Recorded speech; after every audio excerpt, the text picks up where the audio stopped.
नमस्कार दोस्तों, आज इस वीडियो में बात करेंगे कि महाराष्ट्र में विपक्षियों की हालत क्या है, उसकी परिस्थिति कैसी है, विपक्ष दल कितना ज़्यादा परेशान है। आखिर क्यों विपक्ष दल परेशान है? इसलिए कि बीएमसी चुनाव आने वाली है या इसलिए कि 2024 का इलेक्शन सिर पे है तो ज़्यादा टेंशन है, बात करेंगे। लेकिन बताएं कि एनसीपी अध्यक्ष शरद पवार के दिन कुछ अच्छे नहीं चल रहे हैं। सबसे पहले बात करेंगे उन्हीं के बारे में, फिर उसके बाद संजय राउत के बारे में, फिर उसके बाद और भी तमाम विपक्षी दल हैं जो सीना पूरी तरीके से पीट रहे हैं कि आखिर आगे क्या होगा। दोस्तों, शरद पवार की तबीयत काफी ज्यादा बिगड़ रही है, उनकी मनस्थिति ठीक नहीं चल रही है। आपको भी यह चीज पता होगा कि उनके दाहिने आंख में मोतियाबिंद है और उसकी इलाज के लिए वो अस्पताल गए हुए थे। चिंताजनक वाली बात है और कहीं ना कहीं शरद पवार काफी ज्यादा बेचैन रहते हैं, चिंतित रहते हैं। अब आरोप भी तो नए नए लग रहे हैं उनके ऊपर, लेकिन आपको बताएं यहां पे कि उनकी चिंता ग्रस्त होने की वजह यह है कि पहला तो यह कि प्रकाश अंबेडकर ने यह कह दिया कि शरद पवार जो है वो बीजेपी में शामिल हैं। इस विषय में आपको बताएंगे कि इस पे आगे क्या हुआ, लेकिन उनकी बेचैनी और उनकी तबीयत ज्यादा इसलिए भी खराब है क्योंकि वो इस उम्र में ज्यादा सोचते हैं। ये बीजेपी के तरफ से ये बड़ा बयान है। वो इस उम्र में इतना ज्यादा सोचते हैं, इतना ज्यादा सोचते हैं कि इस उम्र में इतना ज्यादा उनको नहीं सोचना चाहिए। लेकिन क्या करें, राजनीति शुरू से उन्होंने किया है तो सोच तो उनके अंदर आएगी ही। और यही वजह है कि आज कहीं ना कहीं उनकी तबीयत जो है वो खराब होती हुई जा रही है।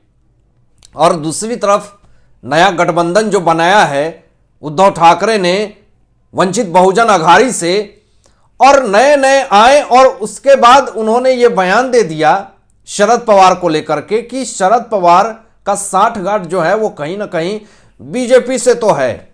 अब ये क्यों बोले, किस आधार पे बोले, इनके पास कोई सबूत है भी या नहीं, लेकिन फिर भी बोल दिया।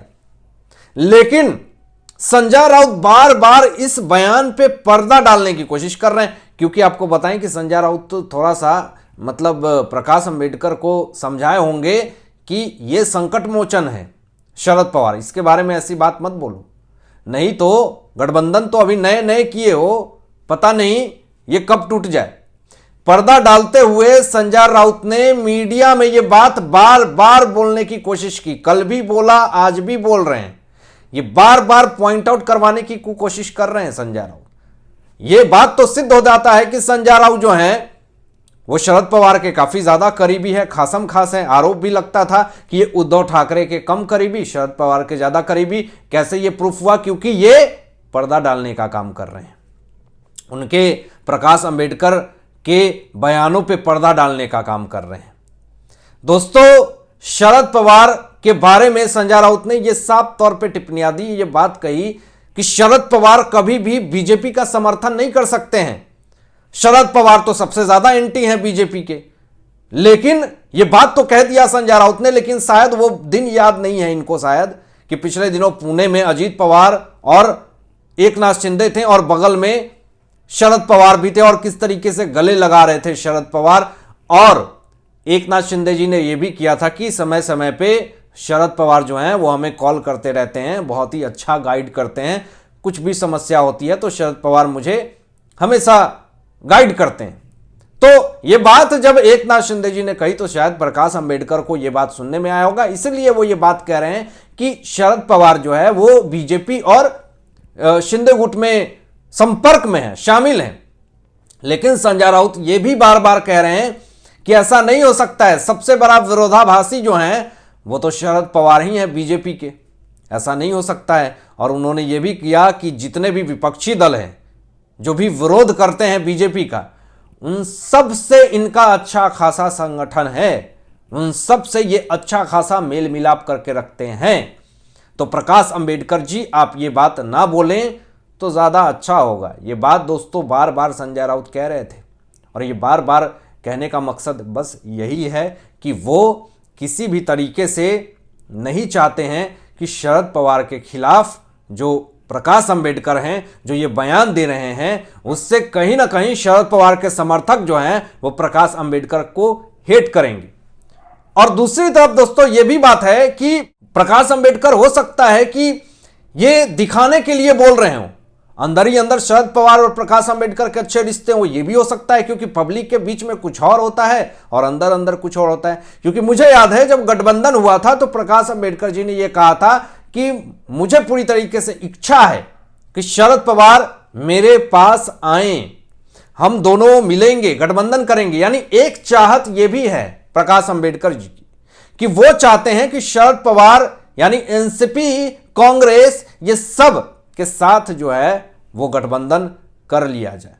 तो क्या प्रकाश अंबेडकर को यह लगता है, यह बात कहीं ना कहीं सोचने वाली है दोस्तों। उनको अभी भी लगता है कि उद्धव ठाकरे की शिवसेना के भरोसे अगर रहूंगा तो कोई चुनाव नहीं जीत पाऊंगा।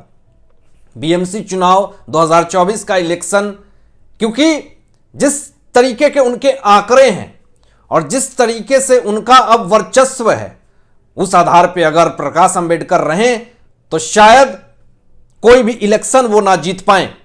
तो हो सकता है कि प्रकाश अंबेडकर ये बार बार कुछ बड़ा धमाका करने वाले हों और दिखाने के लिए ये दिखा रहे हों कि हमारा शरद पवार से अच्छे रिश्ते नहीं हैं, लेकिन अंदर ही अंदर हो सकता है कुछ खिचड़ी पक रही हो जो हमें पता नहीं, और अचानक कुछ बड़ा विस्फोट हो जाए। और यह भी हो सकता है दोस्तों कि यह सब शिंदे और फडणवीस सरकार को दिखाने के लिए ये सारी चीजें कही जा रही हो, ताकि कोई जा करके कुछ घपलाबाजी ना कर दे।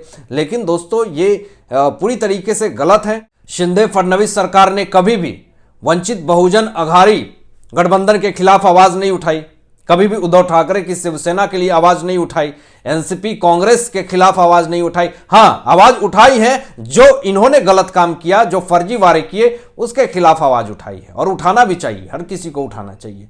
लेकिन जिस तरीके से यह पूरा मामला जो निकल करके सामने आ रहा है और बार बार विरोध हो रहा है कि शरद पवार ये बीजेपी से मिले जा रहे हैं, लेकिन इसका कोई प्रूफ नहीं है, कोई तथ्य नहीं है। लेकिन संजय राउत भी बीच में आकर के जरूर अपनी टिप्पणियां देते हैं, और संजय राउत के बारे में आखिर कौन नहीं जानता है। लेकिन दोस्तों यहां पे ये भी बड़ा मामला है कि एनसीपी की विधायक सुप्रिया सुले हैं, वो जिस तरीके से विरोधाभास बयान देती हैं, और फिर से उन्होंने बयान दे दिया है कि मैं बीजेपी जो है वो राजनीति का खेल खेल रही है। अब कौन सी राजनीति का खेल खेल रही है बीजेपी?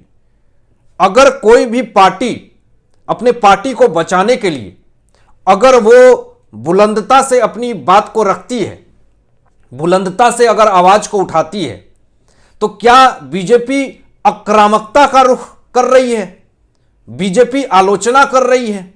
क्या वो दिन भूल गए जब आप सत्ता में थे तो आपने किस तरीके से आलोचना करी, किस तरीके से नारायण राणे को डिनर पर से उठा करके जेल में डाल दिया? वो सब दिन भूल गए क्या? बार बार याद दिलाना पड़ता है। लेकिन जिस तरीके से दोस्तों यहां पे सुप्रिया सुले बार बार बयान देती हैं, यह कहीं ना कहीं अपने आप में बहुत ही अपमानजनक है। और यह स्थिति ऐसी आ जाएगी महाराष्ट्र की सारे विपक्षी दलों की, तब उस वक्त ये फरफरा रहे होंगे, उस वक्त ये सोच रहे होंगे कि आखिर क्या करूं ऐसा जिससे हमारी पार्टी पूरी तरीके से बच जाए।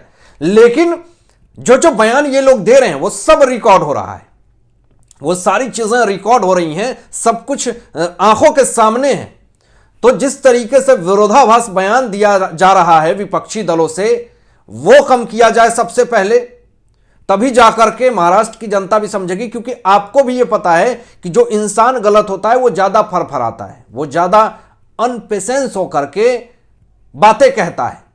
तो धैर्यतापूर्वक बातें ना कही जा रही है विपक्षता के तरफ से।